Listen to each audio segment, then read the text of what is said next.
Hello everyone, and welcome to Retro Brick Reviews, where today I will be talking about a contest that is currently running on LEGO Ideas. There's a good chance you heard of it, but if you haven't, what LEGO's done is to celebrate the 10th anniversary of the Ideas program.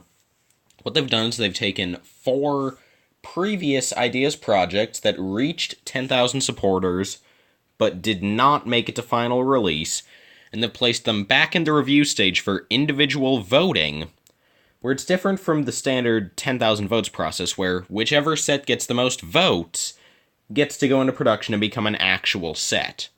And again, there are 4, and the contest only runs until June 4th. It began about a week ago, but I didn't make a video on it because I was busy the day they announced the contest, and then I kind of forgot about it since I already cast my vote. But anyway, so I'm making a video on the contest now. So I'll just be going over the 4 projects that are up for review, and I'll be giving my thoughts on them. Yeah. Okay. Starting off with the International Space Station, and I don't mean to be rude, but I hope to God that this project doesn't win. Because I am sick and tired of LEGO Ideas NASA sets. Like, we had the Curiosity rover. I think it was the Curiosity rover. We had the Mars rover, which was like the 5th Ideas set, and I didn't mind at all. I mean, we never really had gotten a realistic moon rover. I say moon rover. A realistic Mars rover in LEGO at that scale. In fact, I don't think we'd ever gotten a Mars rover before. We'd only gotten minifigure scale moon rovers. So it was a very cool set. It was very accurate. It had awesome suspension. It was a fantastic set. Then we got the Saturn V, and it was really cool. It looks really nice. And then literally like 2 months later, we got the Abysmal Women of NASA set, which was abysmal. So, yeah. And like now we've gotten to the point where in like other themes, like in LEGO City, we're getting some really good space sets. So I really hope this doesn't win because, no offense, but a couple issues. Number 1, as you can see, it's designed to go with the space shuttle model from the Women of NASA set. A terrible set. And why would you want it to scale with that? Also, that makes this really small. And like, if it was like a super detailed model, like Saturn V levels of detail, then sure, but this is legitimately like a long rectangle of brick with a bunch of solar panels clipped on and then some ski poles sticking out. And there are no new prints, no new part colors to my knowledge outside of the gold ski poles, which, whoopee. I mean, like, there's just nothing here that interests me, so I really hope this set doesn't win. I would definitely vote for one of the other 3. Even if you like this set, the other 3 are just better options. The next of those being Stitch, based on the iconic Disney movie Lilo and Stitch, and yeah, this isn't getting my vote either. I mean, it is a fantastic build, it looks just like him, but, I mean, it's not in scale with anything, so it's sort of its own thing, which I guess is also could be said of the LEGO Ideas WALL-E set to make some comparisons, but at least that set had a bunch of unique prints, and I think also a couple new part colors. This set, the only print in it is an existing one, and I mean, again, the build is fantastic, but if you put in a couple Bricklink orders, you could feasibly build this yourself, just using parts that already exist. I mean, like, maybe if it got officially produced, it would include maybe, like, a new Stitch minifigure with this color scheme, because we did already have a Stitch minifigure, and, like, I think that would be cool, because I do like the movie, if we could get a figure of Stitch that would have this more vibrant color scheme, and maybe also our first figure of Lilo, like, that would be cool. But since that's not presented with the project, I can't say that that's something that would get me excited for it, so unfortunately, as fantastic as this build is, I can't really recommend you vote for it either, although I would say that this is definitely my number 2. By far, because, well, the bottom is the space station, and number 3, which I'll get to later, is still really good, but it's like it's this times infinity. Like number 3 is a set that literally could be built out of 1x2 bricks.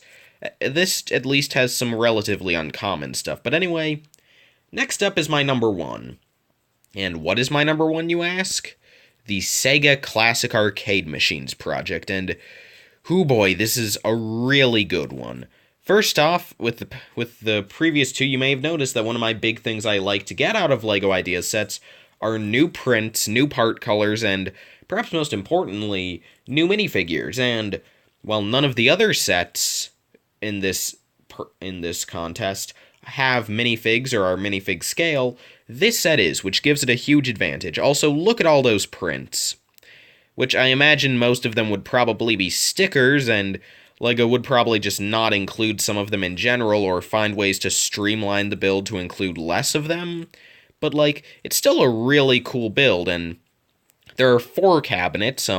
This project I actually do have multiple pictures for, because not only have there been a bunch of updates to this project since its original submission several years ago, but also that there's actually just more stuff to show than a static image, like there are minifigures. But anyway, so starting with the 3 cabinets, on the left we have Space Harrier, which just looks fantastic. It's the most standard of these machines, but it just looks so good, so much better than any other arcade machine we've ever seen from LEGO. Like, I imagine that, again, LEGO would make some changes to build, but I hope that overall it would look very similar to this. And you can see that they each also come on a little base, well, at least this one does, and the next one. All of them except the Thunderblade machine do. But anyway, so you have the Space Harrier, and, like, it's so good. You have the joystick, which is a pistol, and that's smart. It's minifig scale, so you could seat a minifigure in there and have them play. Just really cool. Next up is the Outrun machine, which again is awesome, with the actual wheels, new prints, a steering wheel, it's minifig scale. I mean, what else can I say, aside from the fact that they look just like the actual arcade machines, and are minifig scale. And then we have Thunderblade, which is probably my least favorite of these 3 that are being used to headline the project. But I mean, it's still really cool. It has that sort of whirly design, except without the actual blades. But like, you have the skids at the bottom. This one is probably the one that would see the least changes to it, because it has only the Sega print on the back, which I imagine would definitely be a print, because I mean, come on. It's literally the logo of the company. That would be awesome. And then you have the 2 1x4s with the Thunderblade and then the screen, which isn't too bad.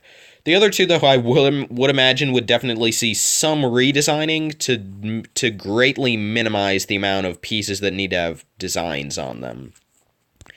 Anyway, our 4th cabinet is for Hang On, which is probably the simplest, with just basically just a motorcycle clipped in, but while I don't have a picture of it here, a cool function with this is that just like the actual cabinet, this motorcycle can twist from side to side, which I think is really cool.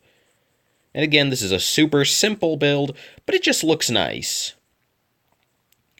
Anyway, next up, the set would also include minifigures, and these are the first 3 of 4. Those being 2 Sega fans and Sega programmer and arcade designer Yu Suzuki, who is a really cool figure. These are all just using existing prints for the faces, although I imagine that with him, they would very likely go for a new face print, and probably on flesh tone as well, since it is representing a real person. And, yeah, cool figure. The 2 Sega fans, I'm not sure if they would go with both. I mean, I would hope that if they did, they would drop the feminine curves on the female one, since, I mean, I would much prefer to just get a couple of Sega torsos with, you know, just like a generic black one and a generic white one that could be used for either gender. And also, I hope that they would do what they've been doing with a lot of torsos recently and not have the skin at the top, so you could use it for city yellow figures or for licensed flesh tone figures. Yeah, if the set got to production, I'm not sure if they would include both. There's a chance they might just go with the male with the black shirt, or maybe a male with a white shirt, or maybe a female with no curves. I'm just saying, like, There's a chance that they might only do one, but I wouldn't really mind that much. It's just it would be cool just to get a figure with an official Sega torso. As a Sega fan myself, anyway. And then our last figure is Ryo Hazuki, the main protagonist of the Sega title on the Dreamcast, I do believe, Shenmue. And I'm not a huge fan of Shenmue, and I don't know a ton about it, but this is a cool-looking figure. And it makes sense, since I know that game did have a lot of classic Sega arcades in it. And, I mean, yeah, it just makes sense to me to include him because of that.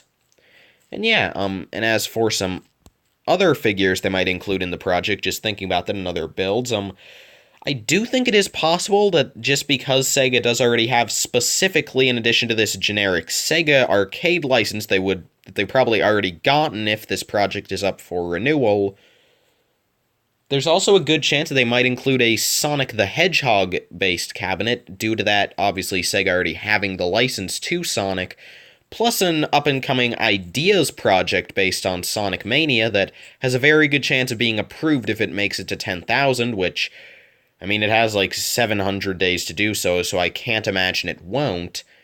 Anyway, but I could definitely see them including, like, say, a Sonic the Fighters cabinet, or maybe Sega Sonic the Hedgehog?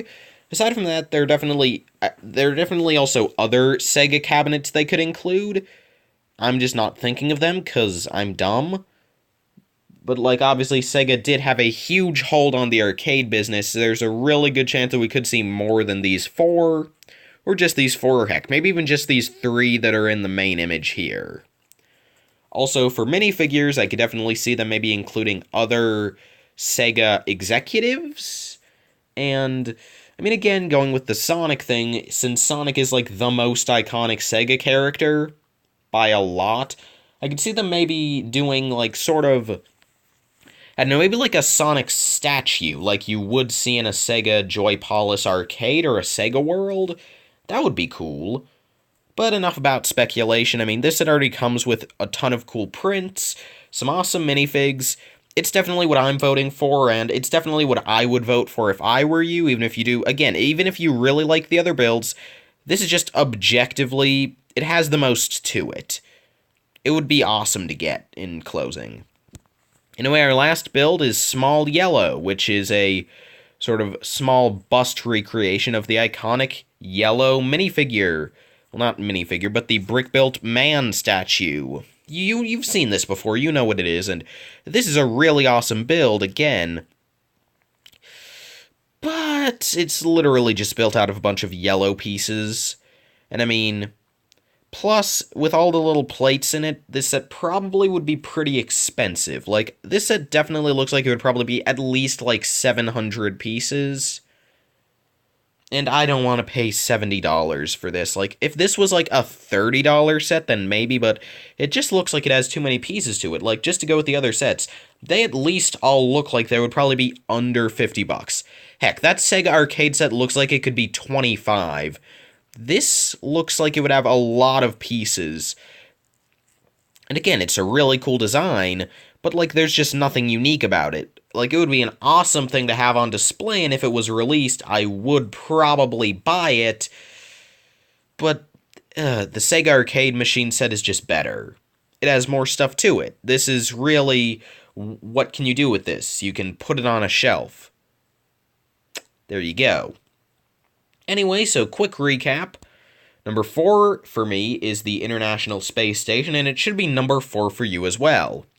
In fact, it's actually proven that if you vote for this set in this program, when you die, you go to a special hellish afterlife, so watch out for that.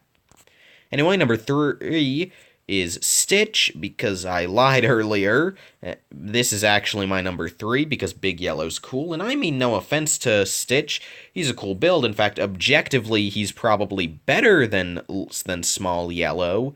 It's just that, you know, well, Lilo and Stitch is a really good movie, and I have some good memories of it. It's not like it's my favorite Disney movie or anything. I probably wouldn't buy this if it was released, and, I mean, again, there's no new prints, and it doesn't have the same iconicity as Small Yellow does, or the cool factor of the classic arcade machines. Number 2 is Small Yellow, and I mean, he's cool. He's pretty cool. Just, nothing phenomenal. Nothing groundbreaking. He just looks good. Best set is the iconic Sega Classic Arcade machines. I mean, come on, it has all you could really want. It has really cool builds, it's in minifig scale, it has a ton of great prints, it has cool exclusive minifigures. It would be pretty cheap. I mean, yeah, what's more to love? Vote for this set. Please, this set deserves to be released. It's earned it. It's just a fantastic set, and I don't know what else to say. It would be awesome to see released. And yeah, that's all I really have for this video, so thank you all so much for watching, and I hope to see you all again in a